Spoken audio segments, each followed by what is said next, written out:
Donc, nous disions, Parashat Béchalach, l'ouverture de la mer Rouge. Prenez notre texte, première référence, Shemot Yudalet Daber El Bene Israël.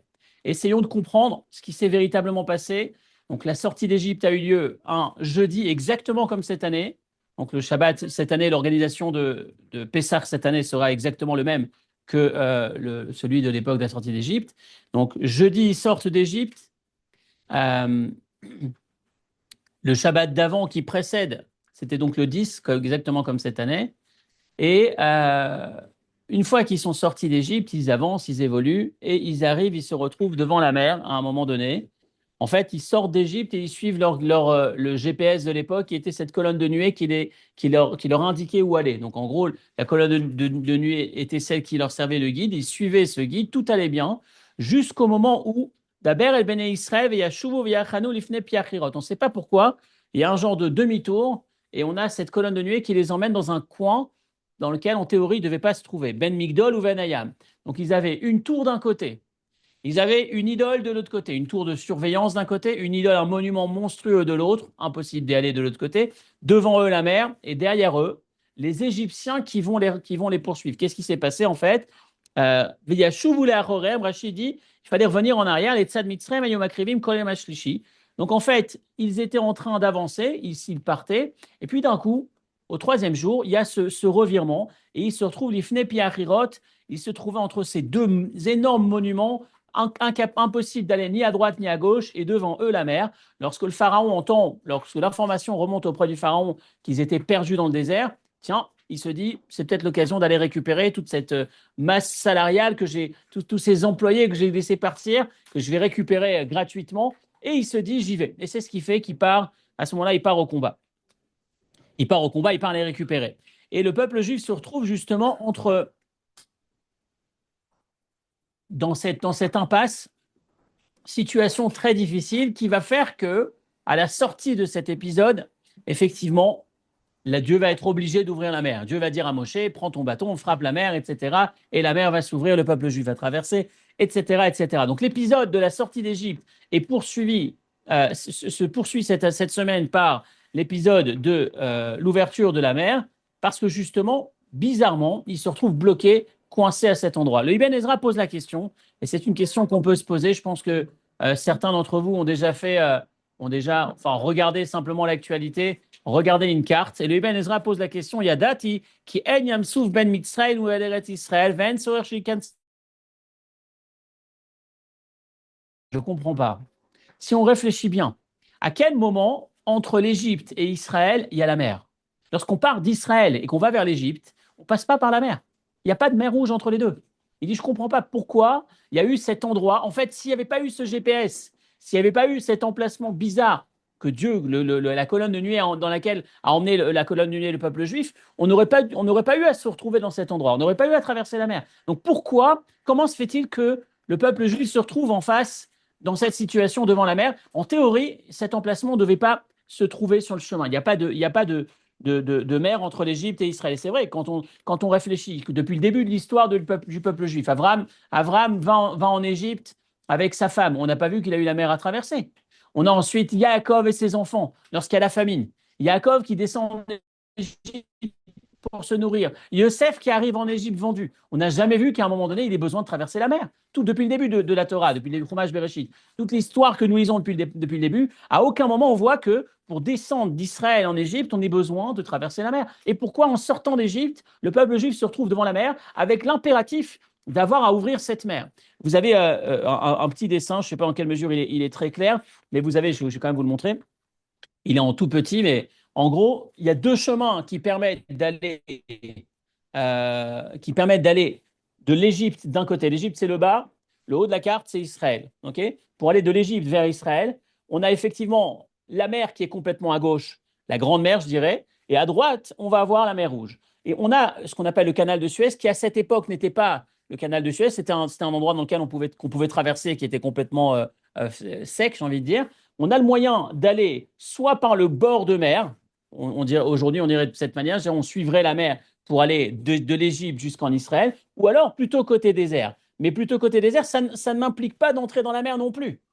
Donc, on a deux chemins, les deux ne me font pas rencontrer la mer. Et bizarrement, le peuple juif se retrouve dans une situation où il n'a pas de solution qu'avoir à traverser la mer. Et si on va même un petit peu plus loin, vous avez le Tosfot dans Erkin, la Gemara raconte que lorsque le peuple juif est sorti de la mer, une fois que la mer s'est ouverte et qu'il est sorti de la mer, il s'est retrouvé devant, le verset dit, le peuple juif a vu les Égyptiens au bord de la mer. La mer a rejeté le corps des Égyptiens, les dépouilles des Égyptiens. Et on se pose la question, donc Tosfot pose la question, quel était le sens de ce miracle? Pardon, la Gemara raconte pourquoi il y a eu besoin qu'on voit les Égyptiens au bord de la mer? Parce que les Juifs ont dit, je cite, chez Israël, chez Botoador, Mikatne Munayu. Première référence, deuxième morceau. Le peuple juif était des petits croyants, ou alors croyaient trop peu. Et ils se sont dit, Shayu Omrim Keshem Shanoli Mitzadze. En fait, nous, on ressort d'ici de la mer. Dieu nous a permis de ressortir. C'est vrai que la mer s'est refermée. Mais peut-être que les Égyptiens sont sortis de l'autre côté et qu'ils vont nous rattraper. Et Tosfot pose la question, mais comment tu peux être aussi peu croyant? Comment tu peux t'imaginer que la mer s'est refermée et que les Égyptiens vont aussi avoir la possibilité de sortir en Israël de ton côté? Comment c'est possible? Pourquoi tu veux imaginer qu'ils aient traversé le même parcours que toi, mais un peu plus loin? Et Tosfot va répondre qu'en vrai, non. Ils sont entrés, ça c'est une base quand on étudie ce texte, on l'a vu il y a quelques années quand on étudiait l'ouverture de la mer Rouge, un élément important. Ils sont entrés d'un endroit dans la mer, ils ont fait demi-tour, en suivant le chemin, ils sont ressortis en faisant une petite boucle du même côté que celui qu'ils avaient emprunté pour entrer. En gros, ils se sont retrouvés du côté de l'Égypte, ce qui justifie qu'effectivement, ils se sont dit, les Égyptiens sont peut-être à côté, ils vont entrer chez eux, pas rentrer en Israël. Pas, ils ont traversé la mer, ils vont nous poursuivre en Israël. Ils vont juste rentrer chez eux, on a de quoi s'inquiéter. Donc, réponse de Tosfot, la traversée de la mer, c'est pas la traversée comme on l'entend, et c'est véridique, c'est comme ça qu'on l'enregistre finalement cet événement. C'est pas la traversée de la mer. Nous, quand on étudie ce texte, on imagine qu'il y a l'Égypte d'un côté, il y a Israël de l'autre, entre les deux la mer, il faut traverser la mer. Non, ce qui s'est passé, c'est qu'ils sont entrés, ils sont sortis après avoir fait une boucle du même côté qu'ils sont entrés. Et donc la question se pose, et c'est une question importante, c'est une question centrale, j'ai envie de dire, dans la paracha de cette semaine, dans le récit de la paracha de cette semaine. Pourquoi l'ouverture de la mer Rouge? À quoi ça sert? Ils ont traversé la mer euh, parfaitement sèche, sans aucune goutte d'eau, traversée, pas dans le sens traversée d'un bout à l'autre, entrée d'un côté, sortie de l'autre, du même côté. Donc, qu'est-ce qui se cache derrière cet événement? Et comme d'habitude, quels sont les enseignements? Il y en a un principal sur lequel on va s'arrêter. Comme d'habitude, il y a toujours un qui est plus fort que l'autre. Mais en passant, en regardant l'ensemble des commentaires, on va lire des commentaires qui sont, je dirais, peut-être d'une importance moins grande, mais qui comportent aussi des enseignements majeurs pour nous aujourd'hui. Donc, je continue avec vous. Les premières réponses qu'on va avoir, sont dans Rashi, dans Ibn Ezra. Donc Rashi et Ibn Ezra, ils vont dire que l'explication est simple. Référence numéro 2. Non, Abraham, c'est la troisième, pardon. Et juste avant la référence numéro 2, donc je cite, Rashi et Ibn Ezra vont dire, c'était simplement pour que le pharaon soit puni, que les Égyptiens soient punis. Toute la traversée de la mer, la fameuse traversée, ou en tout cas l'ouverture de la mer, n'était qu'un prétexte pour que les Égyptiens finissent en payant pour ce qu'ils ont fait et qu'ils finissent tous qu'on soit débarrassé de notre ennemi d'une manière définitive. Donc l'explication classique, standard, j'ai envie de dire, c'était une punition pour les Égyptiens. Sauf que bien évidemment que cette réponse nous interpelle. Donc première réponse basique, elle pose problème parce que pour se débarrasser des Égyptiens, il y a eu 10 plaies, en l'occurrence la 10e qui était assez importante, la mort des premiers-nés. Si Dieu voulait vraiment se débarrasser de nos ennemis, nous permettre de nous débarrasser définitivement de nos ennemis, peut-être qu'il aurait pu utiliser la 10e et finir avec tous nos ennemis. Ou alors, peu importe le système, mais de là à aller jusqu'à ouvrir la mer, ce qui est un miracle dont on n'a jamais entendu une puissance aussi grande quelque part. La mer qui s'ouvre, on passe, on traverse, alors que la terre est parfaitement sèche. C'est inimaginable, c'est un miracle tellement grand, juste, je dis juste, encore une fois de manière limitée. Si c'est que pour les punir, il y avait d'autres solutions que d'avoir recours à un miracle aussi important. Donc la première explication, on l'entend, mais elle reste limitée. Abraham Hanel, il va un petit peu plus loin.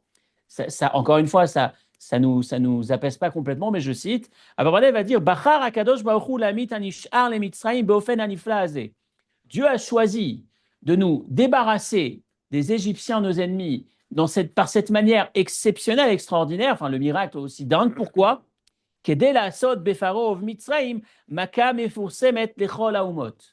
Malheureusement, l'actualité nous aide toujours à comprendre un peu ou à revoir l'histoire. Ce qui se passe actuellement en Iran, par exemple. On a avec les médias d'aujourd'hui, avec la technologie d'aujourd'hui, on a tellement, tellement de mal à savoir ce qui se passe. Tout ce qui se passe à l'intérieur, quelque part, ça transparaît que très peu, voire quasiment pas. Donc, grâce à Dieu, on a quand même du renseignement, etc. On arrive à entendre le drame que ce peuple subit aujourd'hui, ce qui est intolérable. Si on regarde ce que ça nous montre quelque part, c'est que, et c'est tout au long de l'histoire, on a eu ça, des peuples entiers qui étaient martyrisés, qui souffraient, mais derrière les barreaux, derrière une muraille quelque part, qui empêchait au monde de voir. Si Dieu avait puni, d'ailleurs, ce qui s'est passé, les 10 plaies qui ont frappé l'Égypte, écoutez bien, les 10 plaies qui ont frappé l'Égypte se sont passées ça ne s'est pas entendu tant que ça à l'extérieur. Qu'est-ce qui va laisser une trace au monde entier? Qu'est-ce qui va marquer les esprits du monde entier et qui, entre parenthèses, va nous permettre d'entrer en Israël sereinement? Vous allez voir tout de suite pourquoi. C'est cet événement qui se passe hors d'Égypte. Il a fallu qu'il y ait un événement majeur, massif, qui se produit à l'extérieur de l'Égypte, et c'est ça le sens de l'ouverture de la mer Rouge. Pourquoi la punition des Égyptiens devait impérativement être traversée de la mer? Réponse, parce que c'est le seul moyen qui existait. En tout cas, c'était le moyen de faire en sorte que ça s'entende, que ça fasse du bruit et que ça ne se passe pas simplement entre quatre murs. Et c'est ce qui s'est passé. Et c'est ce qui s'est passé. Regardez l'histoire, regardez la suite de Abarbanel, qui a lié deuxième ligne, qui a lié Nescriat Yamsouf. Écoutez, c'est intéressant cet angle-là. C'est par l'ouverture de la mer, Nirbesha Koler Etzkena Anifne Israël, que la terre d'Israël a pu être conquise. Comment? Kemo Shenemar Beshirat Hayam.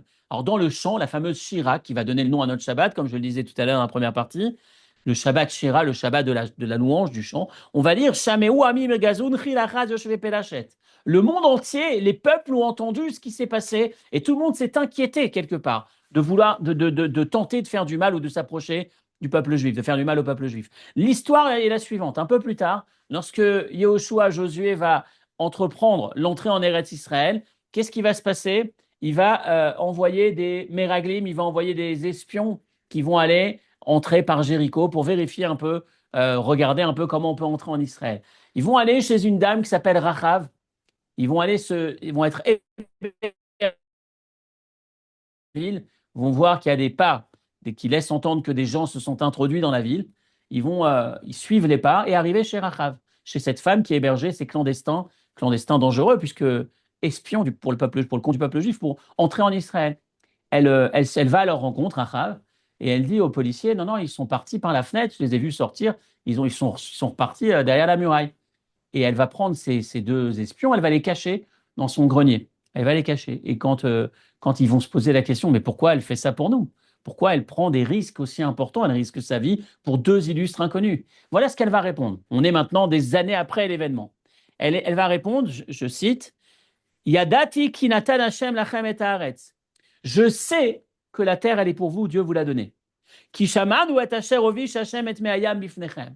Nous avons entendu que Dieu a asséché les eaux de la mer pour vous laisser traverser la mer.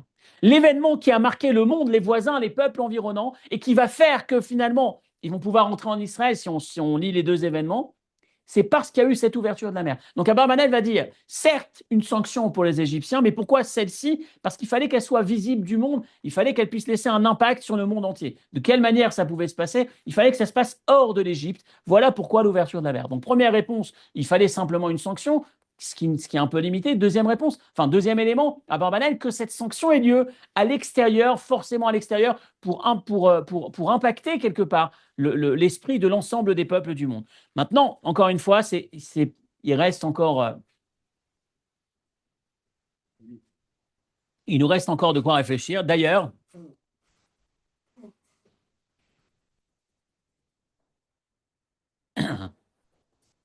on a la troisième réponse qu'on va voir aujourd'hui, c'est le Nachmanide. Très, très belle réponse aussi, avec aussi son lot d'enseignements. Avant d'arriver sur la réponse, sur la perspective la plus poussée, j'ai envie de dire, Nachmanide va donner une réponse euh, qui est encore une fois riche en enseignements.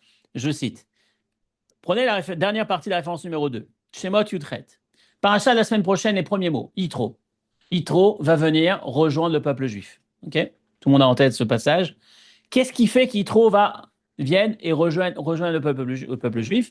Le verset dit Va yomer Yitro, atayadati ki gadol Hashem mikol Elokim. T'as une feuille ici.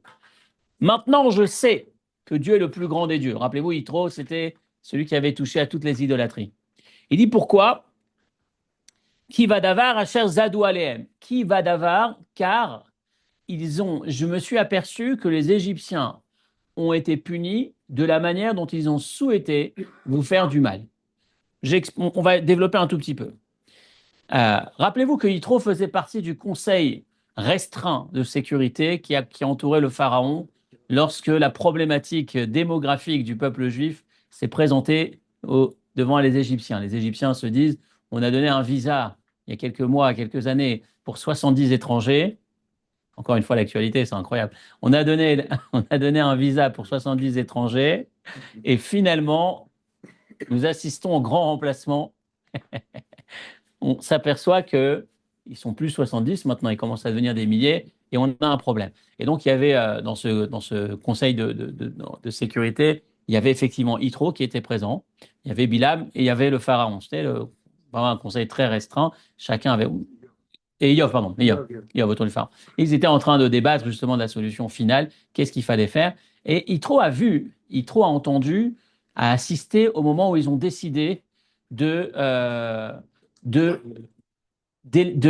détruire le peuple juif, de jeter l'ensemble des garçons dans le Nil, de les tuer par l'eau.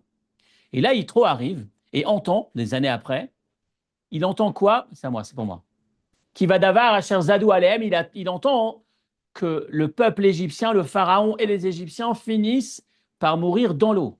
Il se dit, c'est incroyable. La justice divine, c'est la seule que je peux, d'une certaine manière, distinguer, qui se distingue par rapport à toutes ces idoles que je connais, toutes ces idoles que je maîtrise quelque part.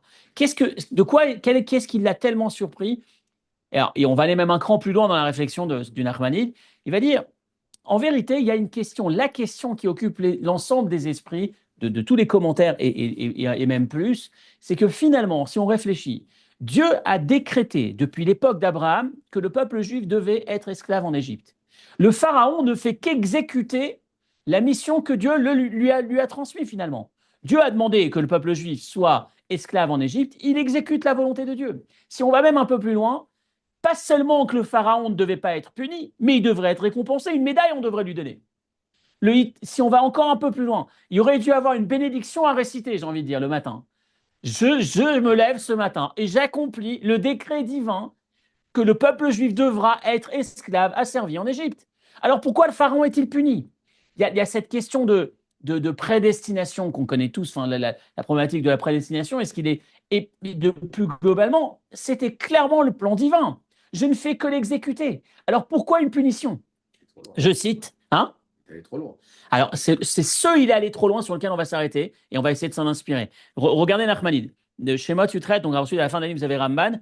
Badavar Asherezid ou Yadati Gadol Mikol Elokim. En voyant ce qui s'est passé, en voyant l'ouverture de la mer Rouge, c'est là où je vois la grandeur de Dieu. Pourquoi? Mipnei Shashem Gazar al Israël va avadum veinu otam. C'est Dieu qui a décrété que le peuple juif devrait être esclave en Égypte pendant ce nombre d'années. Velo aya ala mitzrima onesh hagadol biglaze. Et normalement, les Égyptiens n'auraient pas dû subir de sanctions.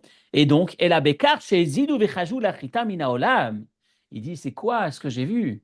J'ai vu que eux ont été plus loin. Eux, le décret était qu'ils travaillent pour toi. Et toi, tu as décidé d'aller au-delà de jeter les bébés dans le Nil. Et Yitro témoigne, il était là quand ça s'est décidé. Comme c'est écrit, Nitrak Malo, Penirbe, Kolaben Ayolod, Ayorat Ashlichou. Et il dit, là, je m'aperçois que Dieu a vu ce qui s'est passé à l'intérieur de leur cœur. Dieu a vu qu'ils ont souhaité aller au-delà du décret. Et par conséquent, Dieu leur a fait payer quelque part de la même façon. Et ça, c'est unique. Qu'est-ce qui se cache derrière cet élément? En fait, il y a parfois des circonstances de la vie qui font que on est obligé d'être dans une situation, on est obligé d'agir d'une certaine manière.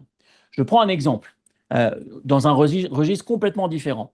Excusez-moi, on fait une petite pause, on revient dans Béréchit, une autre histoire, mais qu'on a déjà étudiée, où il y a des points de similitude importants avec ce qu'on est en train de voir aujourd'hui avec le Pharaon. C'est l'histoire de Shimon et Lévi. Vous vous souvenez, Shimon et Lévi, les deux frères de Dina, qui vont défendre leur sœur. Donc Dina s'est fait enlever par Shrem, et Shimon et Lévi vont détruire le village. La fin du film, épisode 1, donc je reprends, ils ont détruit le village. En sortant de cette destruction, quelle est la conclusion du verset? Yaakov qui leur dit, mais c'est pas joli ce que vous avez fait.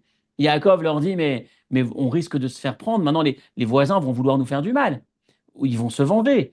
C'est pas joli ce que vous avez fait. Qu'est-ce qu'ils lui répondent? Les frères lui répondent, on ne pouvait pas faire autrement, on ne peut pas laisser notre sœur abandonnée de cette manière, il fallait qu'on réagisse. Fin du film. Ça veut dire quoi, fin du film? C'est la Torah s'arrête là-dessus, comme si elle validait leur argument. Donc ils ont raison. Qui a raison? Les frères. Shimon et Lévi avaient raison. Je vais dire même plus, la suite du verset, c'est quoi? C'est personne n'a bronché, les voisins ont laissé tranquilles les enfants de Yaakov. Tout le monde a eu peur d'eux. Quelque part, Shimon et Lévi ont eu la bonne stratégie. Il y a deux fous qui sont venus ici. Attention, ils sont dangereux. C'est un peu quand on voit Trump qui agit sur certaines situations. On se dit parfois c'est ce qui est nécessaire. Attention, ce sont des gens qui sont sans foi ni loi, ou en tout cas ne jouent pas, ne commencez pas avec eux. Si on commence, on se fait mal. C'est ce qui s'est passé. Donc fin de l'épisode, quand l'histoire a lieu, Vaishlach, quand l'histoire se produit, on a l'impression que la Torah a validé, a entériné la version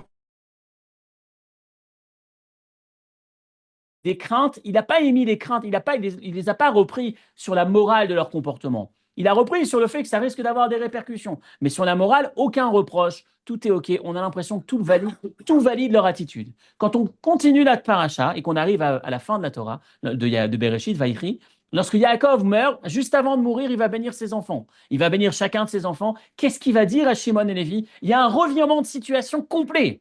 Il va leur dire, vous n'avez pas honte. Votre colère, vous avez détruit un village par votre colère, que jamais mon nom soit associé au vôtre. Il va jusqu'à dire, vous avez volé cette attitude de mon frère, de votre oncle, parce que chez moi, chez maman et moi, il n'y avait pas ce trait de caractère d'être aussi grossier, aussi violent, détruire un village qui béa pas Margouish, c'est ce qu'il dit. On ne comprend pas, Yaakov. Quand ça s'est passé, t'as rien dit, ou à peine. Quand ça s'est passé, on a l'impression que tout le monde validait ce qu'ils avaient fait. Ils se sont vengés à juste titre. C'était ce qu'il fallait. C'était ce qu'il fallait faire. Et pourquoi maintenant, dans Vaïri, tu as changé d'avis? Pourquoi c'est maintenant que tu les réprimandes? Donc, vous voyez, ça, c'est une question qu'on s'était posée à cette époque. Et la réponse qu'on nous donne, c'est qu'à cette époque, entre l'histoire de Shrem et l'histoire de la mort de Yaakov, il y a eu un autre épisode. C'est quoi? C'est qu'ils ont ils ont vendu leur frère Yosef. Ils ont voulu tuer leur frère Yosef. Et là, ça fait un peu trop. Si ta colère s'exprime pour détruire Shrem lorsqu'ils ont touché ta sœur, mais que c'est à nouveau ta colère qui s'exprime pour tuer ton frère, pour une raison qui est encore un peu obscure, sur laquelle on n'est pas clair, même si tu as de vraies raisons, mais tu ne crois pas que ça fait un peu trop, c'est toujours toi celui qui est au front, c'est toujours toi qui a besoin de frapper, c'est toujours toi qui a besoin d'être en colère. Et là, c'est là où il intervient, Yaakov, et dit non, non, non. Peut-être que les faits sont justifiables, mais à un moment donné, il nous faut regarder la motivation de ces faits. Si tu es toujours celui qui te met en colère, si tu es toujours celui qui réagit, pose-toi la question. Est-ce que c'est vraiment le besoin de justice par lequel tu es animé? Ou est-ce que c'est au fond de toi un besoin de te défouler et que tu attends juste où est-ce que je peux aller cogner? Où est-ce que je peux frapper? Il y a un truc, tiens, j'y vais. Est-ce que c'est toi le problème ou est-ce que c'est la justice? Est-ce que c'est vraiment un besoin de justice? Les motivations, les intentions sont importantes. Et c'est très joli, j'ai entendu cette histoire, hein, un homme religieux qui travaillait au Mossad. Dans le Mossad, il travaillait dans les agents secrets, un homme très religieux. Et un jour, dans une de ses missions, il se retrouve à devoir aller au resto avec une des personnes qui suivait, qui était pas juif, et c'était impossible pour lui de se présenter sous sa vraie étiquette. Forcément, c'est un agent secret. Mais pour lui, de manger non cachère au resto non cachère, c'était difficile. Et il pose la question à son rave. Il dit, qu'est-ce que je peux faire? Je suis pas bien de cette situation. Et son rave lui dit, forcément, il n'a pas le choix, il va pas l'emmener dans un resto cachère. Il y a un truc qui va pas. Et donc, j'ai beaucoup aimé l'idée. Et le rave lui dit, tu sais ce que tu fais? Ajoute du poivre dans ton plat. Ça veut dire que tu es obligé de manger non cachère parce que la mission est importante, elle justifie, c'est une chose. Mais de là à prendre du plaisir, tu n'es pas obligé. Si vraiment tu fais ça que parce que tu es obligé, c'est comme un homme qui parfois, un homme, encore une fois dans la voie de la Torah, il va parfois, la vie médicale, j'ai envie de dire, la vie de son rave, il va avoir des concessions. Il va prendre sur lui parce que pour améliorer son shalom bayit, parce qu'il est dans un couple dans lequel, avec sa femme ou avec son mari, il peut, dans un cas ou dans l'autre, il peut y avoir un décalage. Le rave va lui dire, dans ta situation, tu peux prendre sur toi, tu es pas obligé de tenir, d'être rigoureux sur cette halakha, tu peux prendre cette tolérance, tu peux être un peu plus léger, un peu plus facile. Et il va le faire, il doit le faire. Maintenant, est-ce qu'il le fait parce qu'il doit le faire ou est-ce qu'il se dit maintenant que c'est autorisé, j'y vais? Je prends du plaisir dedans. Est-ce que je me laisse les babines quand je vais manger au resto, dans ce fameux resto pour reprendre l'agent secret ou peu importe la situation? Ou est-ce que je suis conscient qu'au fond de moi-même, ma motivation, c'est je fais ça parce que je dois le faire, parce que c'est là où Dieu m'appelle? Quelle est ma motivation? Et ce qui s'est passé au moment d'ouverture de la mer Rouge, ce qui a surpris Yitro, c'est que finalement Dieu a vu que la motivation des Égyptiens n'était pas simplement de réaliser le décret divin, ils doivent travailler, on va les faire travailler. Mais ils vont aller au-delà, ils vont exprimer, ils vont manifester leur haine quelque part. On veut s'en débarrasser, on veut les tuer, on va aller au-delà de ce qui était prévu par notre mission. Notre mission, c'était de les asservir dans un format standard. Ils travaillent pour nous. Et ça se passait très bien. Mais nous, on en a plus que le décret. Notre motivation, c'est pas réaliser la volonté divine. Notre motivation, c'est d'aller au-delà, c'est de satisfaire notre pulsion ou peu importe la haine qu'ils peuvent avoir à l'intérieur. Et ça, c'est très intéressant pour nous, encore une fois. C'était notre troisième réponse, celle du Nachmani dans l'histoire. Pourquoi l'ouverture de la mer? Mais pour nous, c'est une leçon. De manière générale, on a tendance à questionner nos actes. On ne questionne pas forcément la motivation qui est derrière nos actes. Et c'est très, très intéressant dans ce processus de progression, d'élévation, de grandeur, quand on cherche à grandir, de se poser la question, est-ce qu'on peut questionner aussi sincèrement, sincèrement, pas aux yeux des autres. Aux yeux des autres, j'ai fait l'acte, j'ai fait l'action qu'il fallait faire. Mais entre moi et moi-même, est-ce que ma motivation, elle est bonne ou est-ce qu'elle peut s'améliorer? Ça ne veut pas dire qu'une bonne action avec une mauvaise motivation, elle n'est pas bonne. Si j'ai aidé quelqu'un, le pauvre, il avait besoin de manger, je lui ai donné à manger, mais ma motivation était négative, était pour assouvir mon ego. Tiens, j'ai été celui qui lui a sauvé la vie. On s'en fout, on lui a sauvé la vie. Donc l'acte lui-même, il a toujours sa valeur. Mais les motivations, on peut les faire évoluer. Entre nous et nous-mêmes, dans cette authenticité, dans ce souci de sincérité, il y a de quoi travailler pour essayer de progresser aussi au niveau de nos motivations et se dire, est-ce que ce que je fais dans la vie, est-ce que je cherche régulièrement, est-ce qu'en permanence, mon objectif, c'est d'essayer d'être celui que Dieu souhaite que je sois à cet instant? Est-ce qu'en permanence, je me pose la question, qu'est-ce que cette situation appelle chez moi?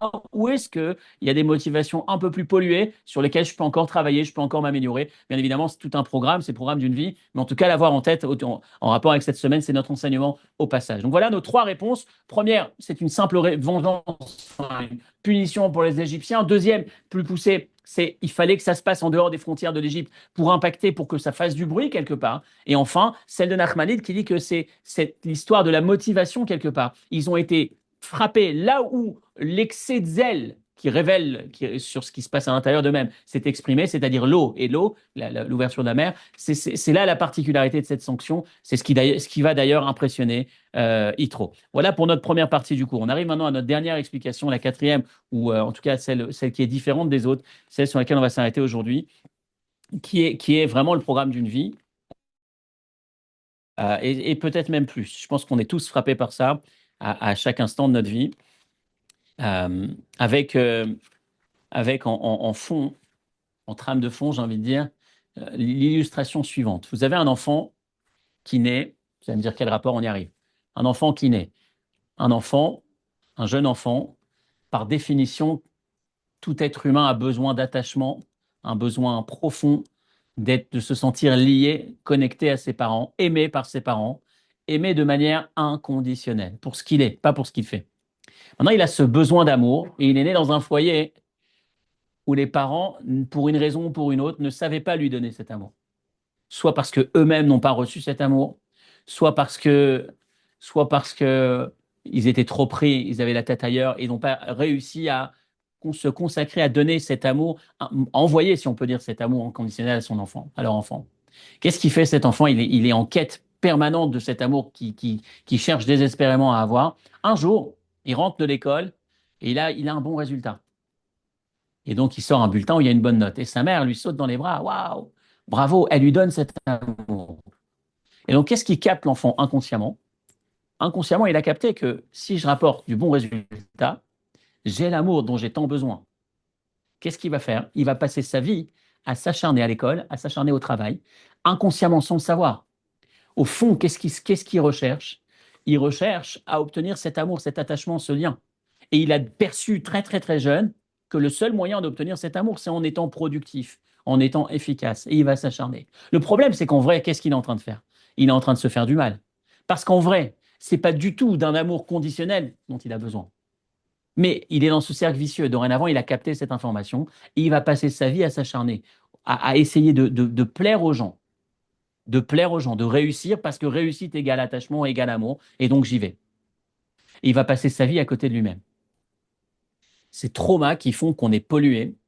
L'histoire d'un bonhomme qui un jour était un homme d'affaires à succès, qui réussissait bien, qui amassait. Et un jour, il a tout arrêté. Il a décidé de partir en shlichut, de représenter le rabbi, d'essayer de construire un Beth Rabban et de développer la mission du rabbi. Et quand il parle avec ses amis, il dit, je sentais que je courais après l'argent. Je sentais que ça comblait une partie de mes besoins. Mais non, plus je courais après, plus il y avait toujours un manque. Et en fait, à un moment donné, j'ai capté que j'étais pas en phase avec ma réelle personnalité.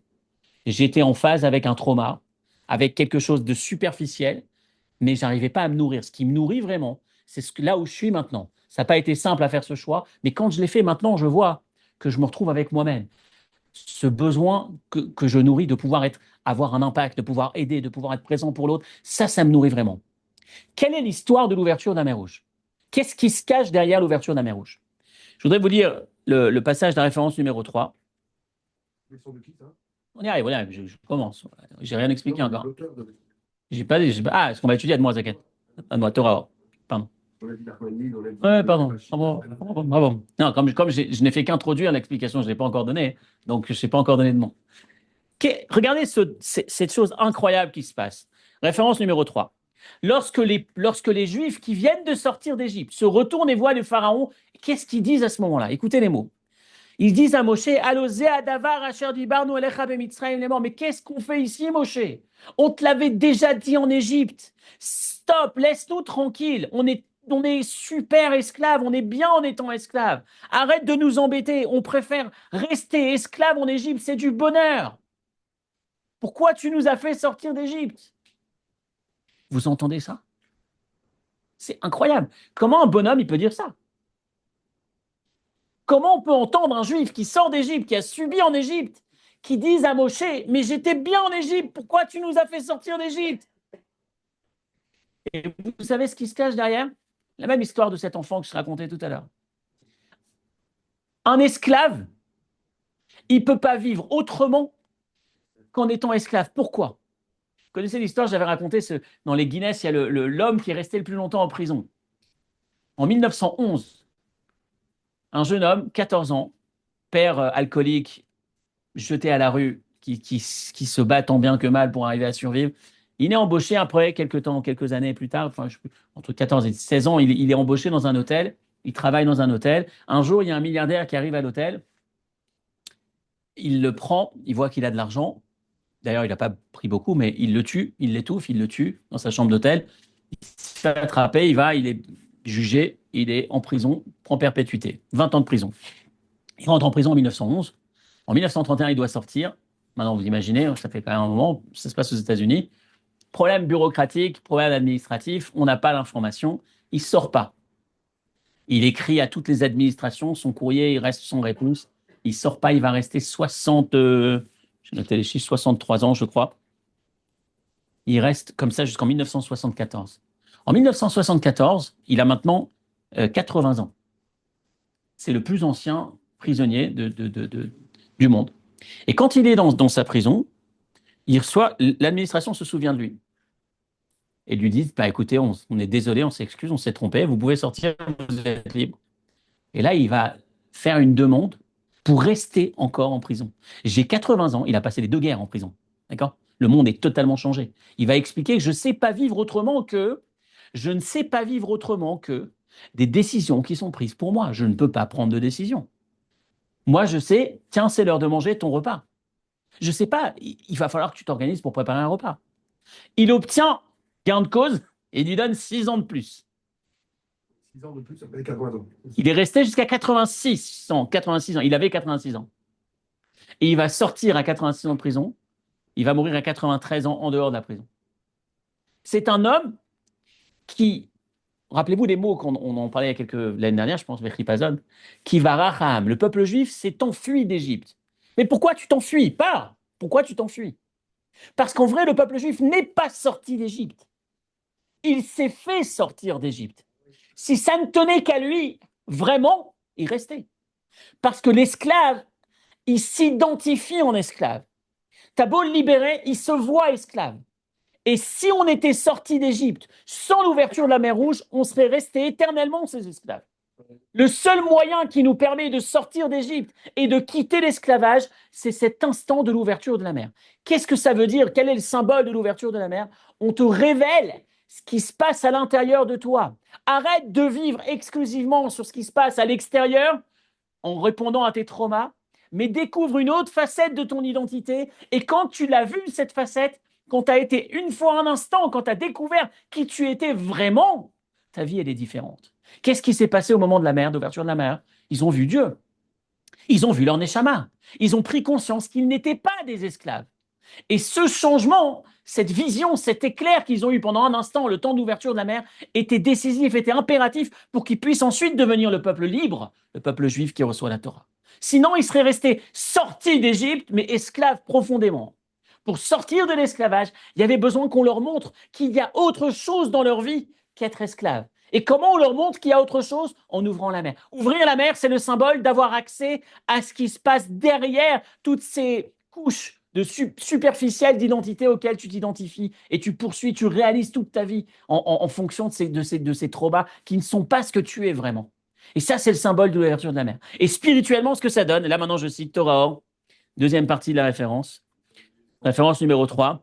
Vous avez déjà le Tanya juste avant qui explique pourquoi ils ont dû se sauver, référence dans le milieu de la référence numéro 3, premier paragraphe. Deuxième paragraphe, Torah, Amrou Razal Kol Ma Sheyesh Beyabasha Yesh Bayam. Nos maîtres nous disent tout ce qui existe sur terre existe sous l'eau dans la mer. Yam ou Bechinat Almadeit Kassia. La mer, c'est ce qu'on appelle le monde caché. Veyabasha ou Bechinat Almadeit Galia. Et la terre ferme, c'est ce qu'on appelle le monde révélé. Haefresh chez Ben Yabasha la Yam. Quelle est la différence entre la mer? Quelle est la différence entre la mer et la terre ferme matériellement? Ou chez Abouim, chez Bayam, Enam Nirim Lachutz ki Hayam Mechase Aleem. Quand on regarde la mer, les créatures qui existent sous l'eau ne sont pas visibles à l'œil nu parce que la mer les recouvre. Vegam Chayutam, Vekiyumam, Ubetochayam Davka. Et ces êtres vivants sous l'eau dépendent pour pouvoir vivre de la mer, de l'eau. S'ils vivent de manière déconnectée de la source de leur vie, l'eau, ils meurent immédiatement. Ce qui n'est pas le cas chez les créatures de la terre ferme. La terre va faire pousser des arbres, va faire pousser des plantes. Et on va voir un fruit qui pousse de l'arbre. Et le fruit a l'air d'être autonome. Il n'a pas besoin forcément de sa subsistance, de la connexion à la terre. Mais Aïta Madriga Moshe Rabbeinu. Et Moshe Rabbeinu, bizarrement, Moshe s'appelle Moshe. Pourquoi il s'appelle Moshe? Vous savez qu'il a eu d'autres prénoms que sa mère lui a donné. Qui a donné le prénom Moshe? Moshe, c'est la fille du pharaon qui lui a donné. Bah tiens.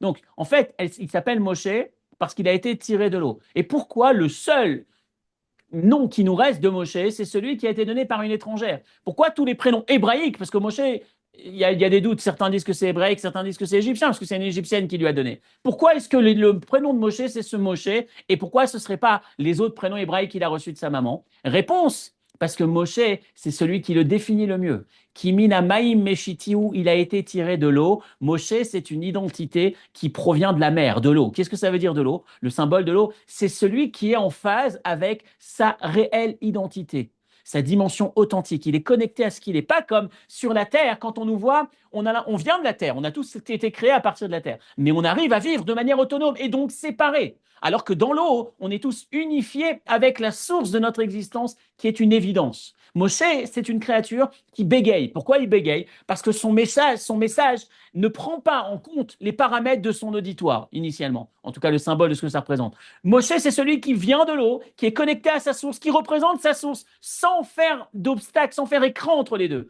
Alors que nous, quand on vit sur Terre, le symbole de la Terre, c'est on se sent tous autonomes, on se sent tous séparés, on se sent tous différents. Alors que dans l'absolu, en vrai, on est tous connectés, on est tous une seule et même une entité qui provient de l'existence de Dieu. Dans l'eau,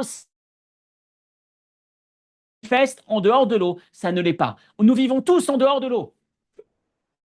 En un instant, Dieu il a révélé, il a ouvert la mer et il nous a fait prendre conscience qu'en vrai, ce que l'on est, nous, nous sommes aussi exactement comme la mer, connectés à Kadosh Baruch Hu. Qui on est au fond de nous-mêmes? Quelles sont nos motivations profondes dans l'absolu? C'est pas ces traumas. De quoi on a besoin véritablement? C'est de cette liberté. C'est quoi la liberté? D'être connecté à la source de notre vie, à Dieu. Même si en apparence, on a l'impression qu'on a d'autres besoins. Et on va passer notre temps, notre vie, on va courir après des besoins de colère, de vengeance, etc., etc. Dans l'absolu, qui on est? On l'a vu un instant lorsque la mer s'est ouverte. On a eu accès à cette version authentique. C'est ça la créature Moshe. Moshe, le symbole de Moshe qui est notre maître, c'est celui qui provient de l'eau, celui qui reflète cette réalité. Et c'est ça la force, encore une fois, de l'impératif de l'ouverture de la mer. Je cite, continue. Le texte va même un peu plus loin. Euh, il dit pourquoi est-ce qu'on avait besoin? Vous savez, dans le fameux texte qu'on récite pendant la Haggadah, on dit Dayenu. Vous connaissez le moment du Dayenu. Il y a un moment, on dit si Dieu avait ouvert la mer, on s'arrête là-dessus. Si Dieu avait ouvert la mer et ne nous avait pas fait marcher sur la terre ferme, parfaitement sèche, si c'était un peu mouillé, cela nous aurait suffi. Et Dieu nous a fait le cadeau que c'était parfaitement sec. Quelle est l'importance? Et alors, s'il y avait un peu de boue? L'idée, c'est la suivante, c'est qu'encore une fois, il fallait qu'on s'aperçoive que même lorsque la terre est parfaitement sèche, en vrai, c'est l'eau. En vrai, c'est la mer. Que même lorsqu'on a l'air d'être complètement déconnecté, même lorsqu'on part dans la vie, lorsqu'on va s'amuser, lorsqu'on n'est pas dans la prière, lorsqu'on n'est pas dans la Torah, on a l'impression qu'on est déconnecté de Dieu. En vrai, qui on est au fond de nous-mêmes? Toujours cette créature de l'eau qui a besoin de sa source, qui est connectée à cette liberté authentique, la connexion à Dieu. Et forcément, ça nous invite à nous réaligner avec qui on est vraiment. Donc Shabbat Shira, si ce Shabbat porte le nom Shira, si l'ouverture de la mer est aussi centrale, qu'elle donne l'identité à ce Shabbat, c'est un message pour nous de nous rappeler combien qui on est vraiment et de ne pas courir, de ne pas passer notre vie à courir après une dimension, une définition de notre vie qui ne reflète pas notre réelle identité. C'est le jour, Shabbat Shira, où Dieu nous a ouvert la mer, où il nous a rappelé qui on est vraiment, quelle est cette dimension de liberté authentique que l'on possède et qu'on cherche justement à se réaligner avec cette dimension de la vie. Shabbat Shalom.